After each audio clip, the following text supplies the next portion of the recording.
A federal judge in Brooklyn just sentenced Ismael Zambada Garcia, also known as El Mayo, to life in prison without the possibility of parole, closing the legal chapter on one of the longest criminal careers in the history of the Mexican underworld.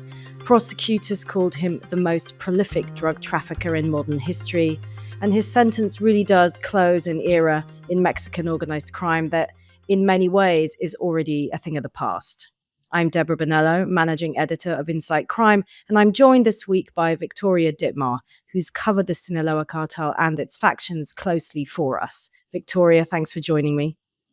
Thanks for having me, Deb. So let's start what actually happened in the courtroom yesterday, Vic. Walk us through it.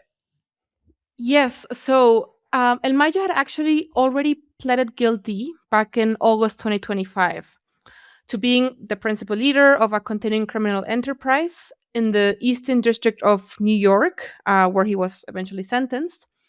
And he had already also pleaded guilty to a RICO charge. RICO is, of course, this law in the United States that targets organized crime.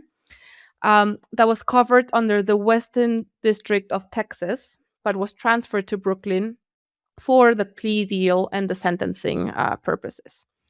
So yesterday, Judge Brian Cogan, who also handled the case of El Chapo, handed down the sentence, which, as you mentioned, carried life without parole, a $15 billion forfeiture figure, which is already built into the plea deal agreement.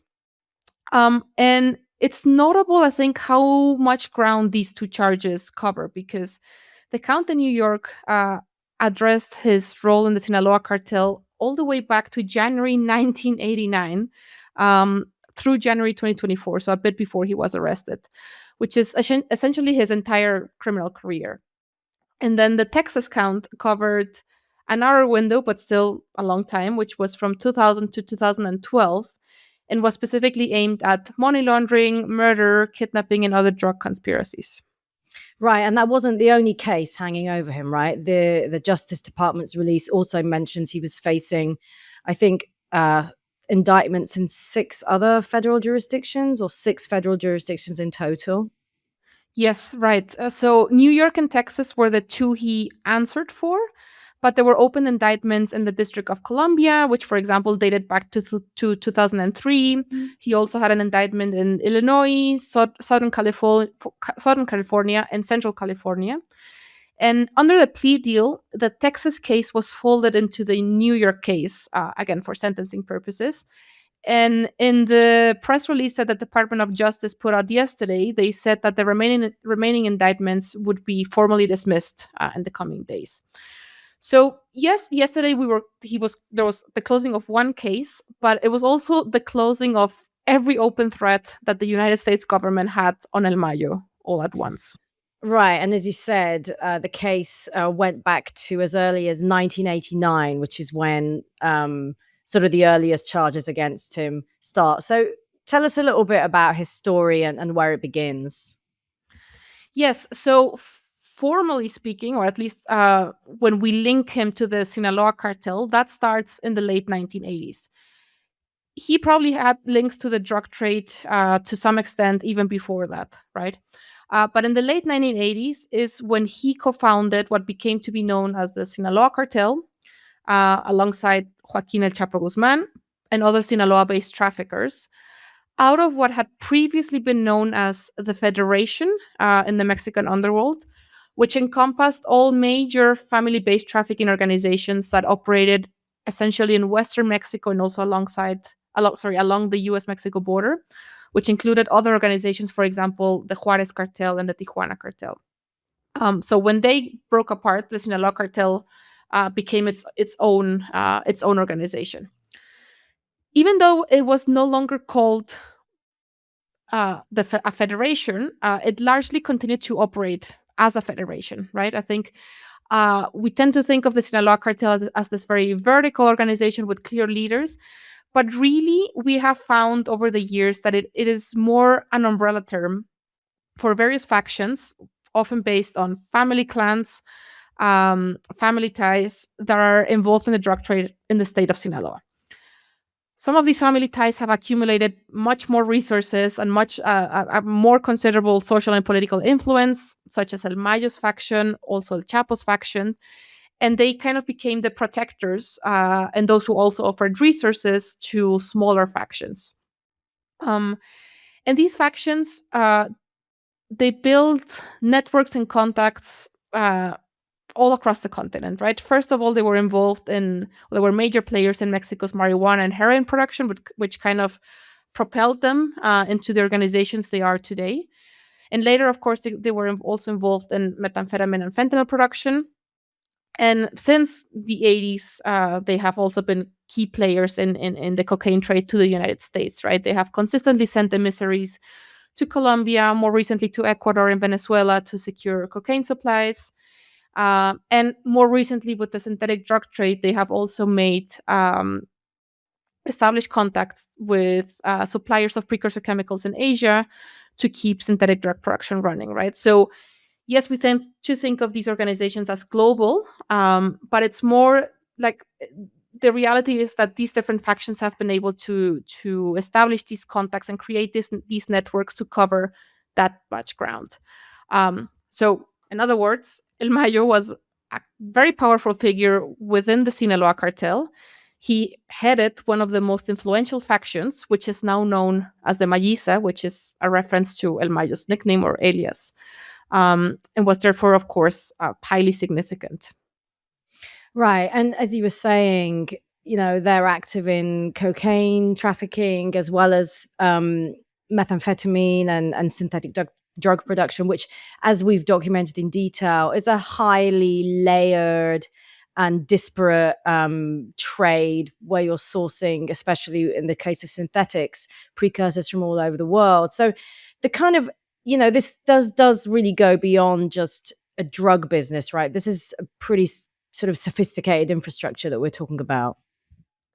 Yes, agreed. And I think the best way to understand this is to again understand the Sinaloa cartel as a network rather than a top-down monolithic organization, right? Yes, El Mayo had a very influential role, and he possibly had the final say in a lot of the decision making around the different criminal businesses in which his faction was involved.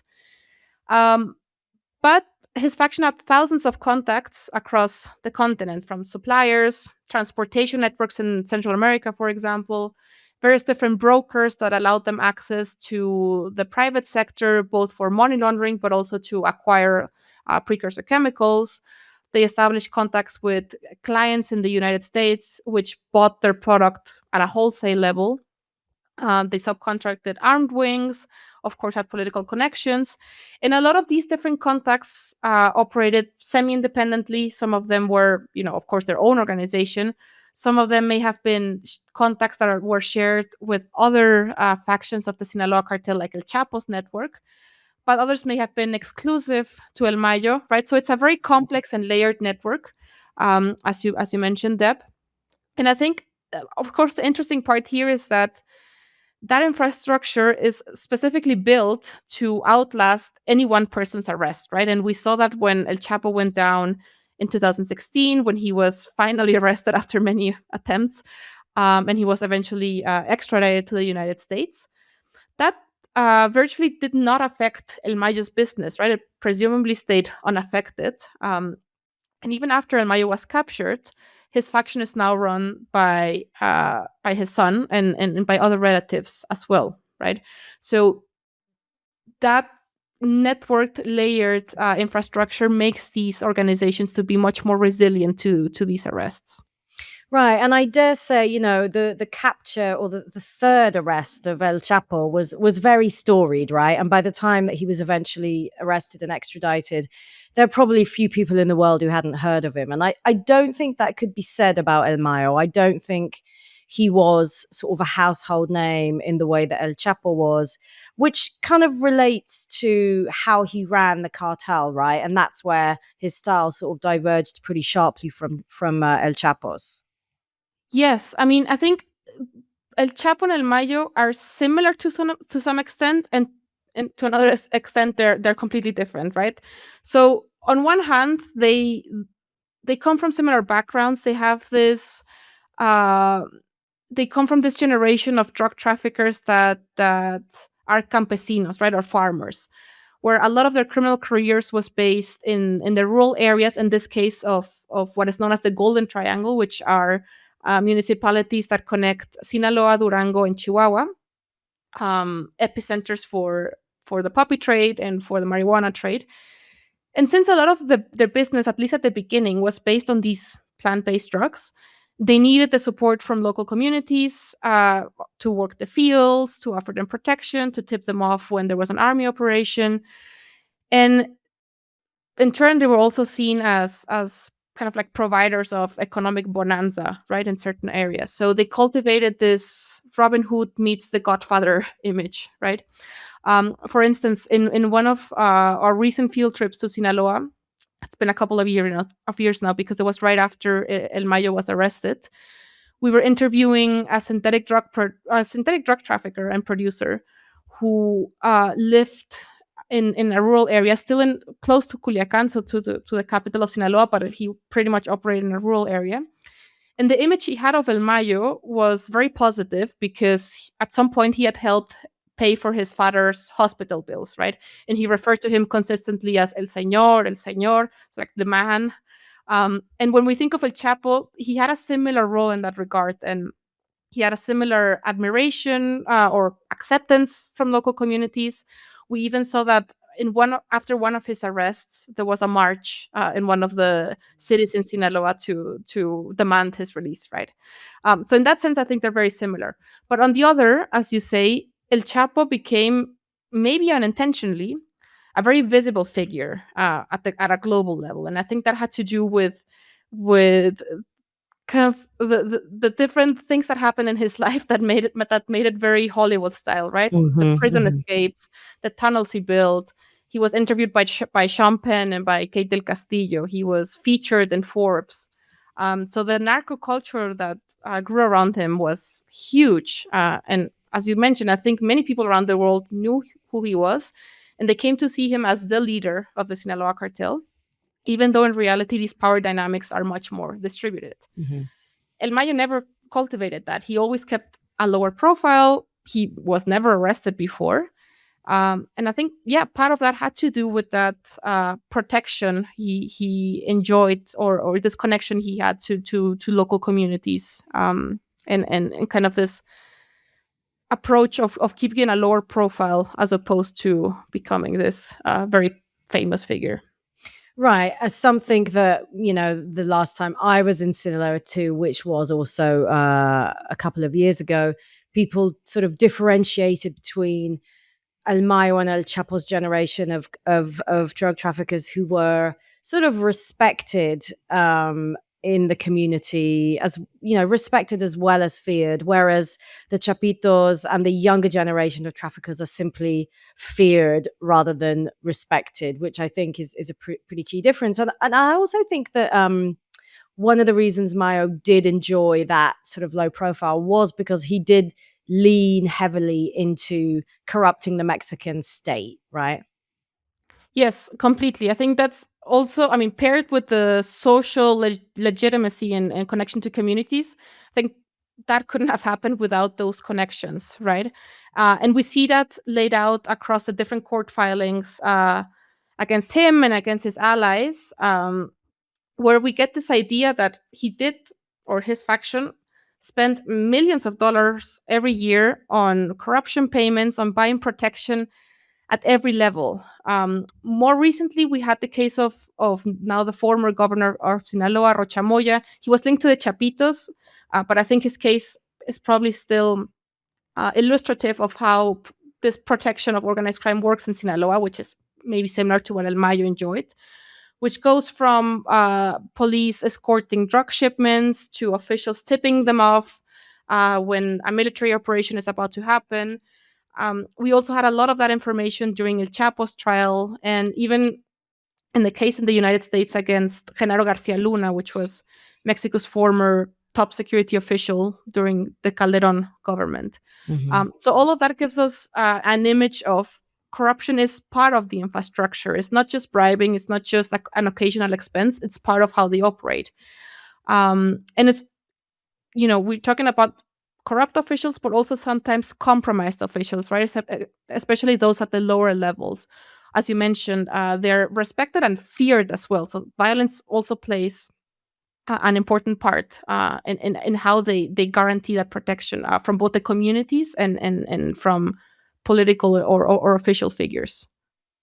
Right. I mean, talk to us a bit about the violence, because even though there was this corruption, and that helped protect him and enabled him a certain level of control, the violence has been very real during his reign and since. I mean, talk to us about that, and a little bit about the sort of you know inner conflict we've seen erupt in Sinaloa since he was arrested in July 2024.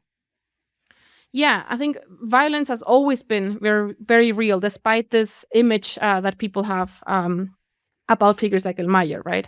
Uh, Obviously, violence is part of organized crime. It's part of how the drug trade works.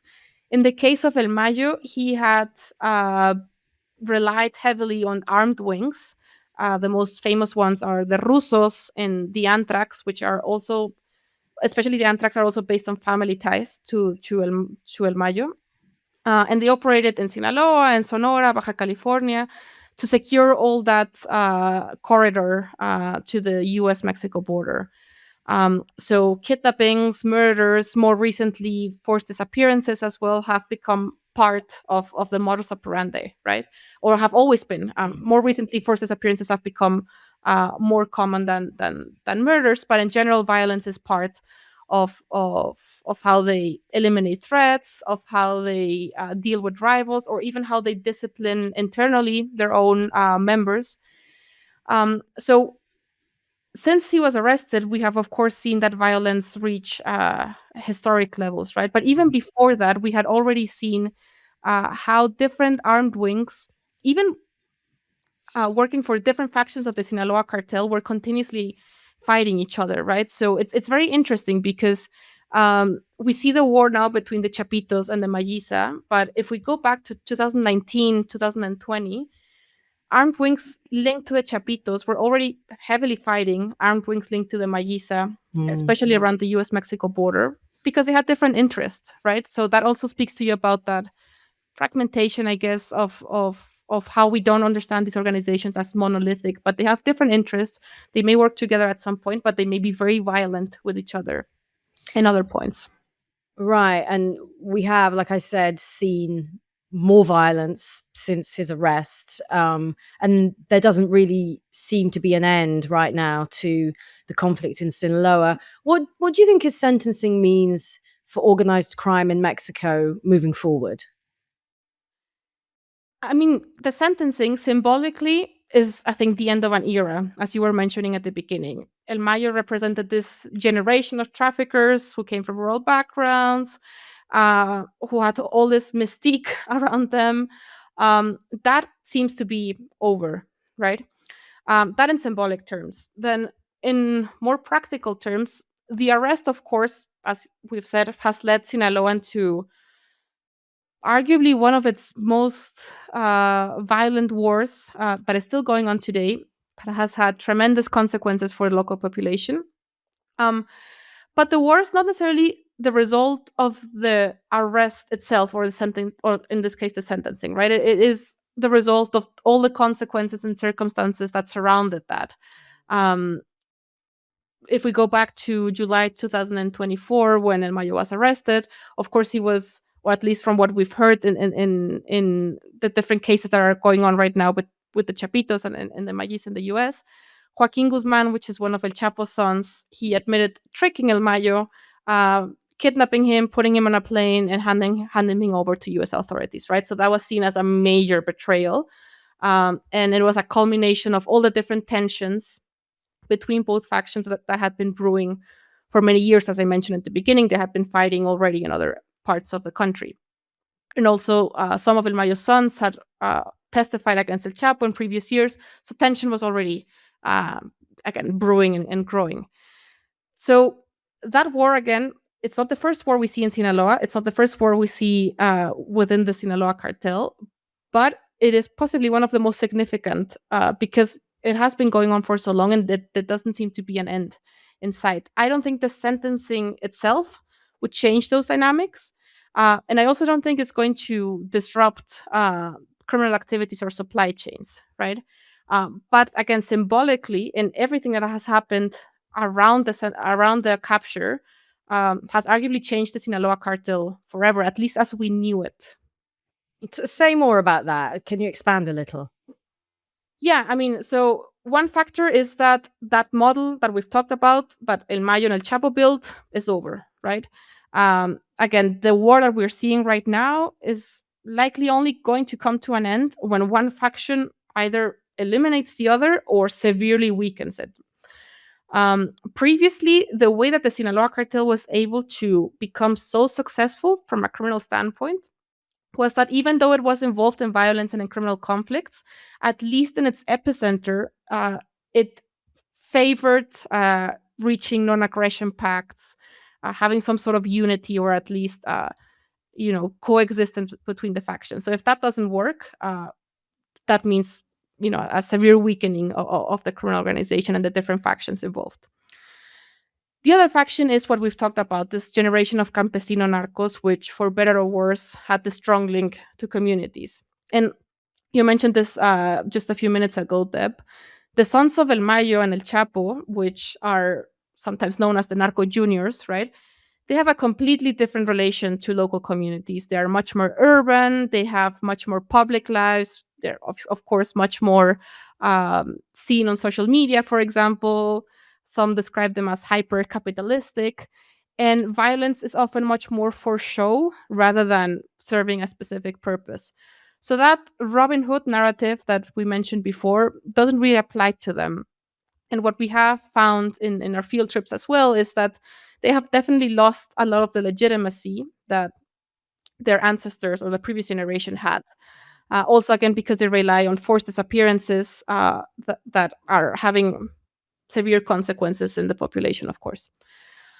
And then the third aspect is that we are now seeing a new security strategy that, in no small part because of pressure from the United States, favors a much more militarized approach. So the two Sinaloa cartel factions are not just under pressure because they're fighting each other, but they also have this increased military pressure around them. And of course, we're now even seeing pressure on the protection networks, right? The politicians that provided them with support, with information and protection from legal consequences.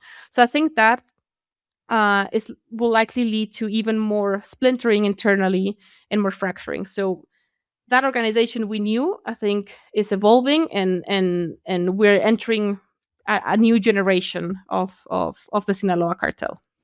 That's right. And I suppose when we talk literally about generations, right, the Chapitos and the sort of the offspring of El Mayo, these are people who were sort of born into that lifestyle, born with a certain amount of entitlement, right, rather than having to sort of scrabble their way up from rural poverty the way that their fathers did. And I think that does kind of set a different precedent for them moving forward as it does their fathers. And so for Mayo, I suppose he's no longer an example of what comes next, right? He's just, a sort of legend, but a closed bracket for a chapter that's ending.